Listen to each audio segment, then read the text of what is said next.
Good morning বন্ধুরা। তো সকলে কেমন আছো? আশা করছি সবাই খুব ভালো আছো। দেখো এখানে অসংখ্য পায়রা। এটা হচ্ছে সিদ্ধিবিনায়ক মন্দিরের বাইরেটা। তো সেখান থেকে ঘুরে আমরা চলে এসেছি হচ্ছে জোড়াসাঁকো ঠাকুরবাড়ি।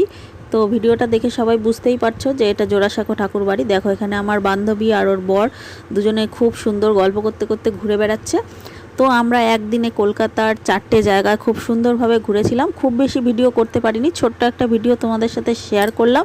তো কেমন লাগলো অবশ্যই কমেন্টে জানিও। দেখো এখন আমরা যাচ্ছি হচ্ছে একটা জৈন মন্দির। এখানে পাশাপাশি দুটো জৈন মন্দির রয়েছে, তো সেটা তোমাদের দেখাচ্ছি। খুব সুন্দর একটা কাচের মন্দির। অল্প অল্পই ভিডিও করেছি, যাই হোক তোমাদের কেমন লাগছে অবশ্যই কিন্তু কমেন্টে জানিও, আর ভালো লাগলে অবশ্যই লাইক করে দিও। এই যে যাওয়ার পথে রাস্তাটা খুব সুন্দর ছিল। রাস্তায় মানে জৈনদের যে ধর্মকথা সেগুলো রাস্তায় আর কি খোদাই করা ছিল। এই দেখো জৈন মন্দিরটা পুরোটা কাচের মন্দির ছিল, দেখতে কিন্তু অসাধারণ। ওখান থেকে লাস্ট আমরা চলে এলাম একটা সাউথ ইন্ডিয়ান মন্দিরে। এটা হচ্ছে তোমার বৈকুণ্ঠ ধাম, বৈকুণ্ঠ মন্দির আর কি। তো এখানকার কারুকার্যগুলো খুব সুন্দর ছিল। দেখো আমার বান্ধবী আমাকে ঘুরে ঘুরে দেখাচ্ছে আর সব কিছু বলছে এই মন্দির সম্পর্কে। ও একটু জানে, সেগুলো আর কি আমাকে জানাচ্ছে আর দেখাচ্ছে।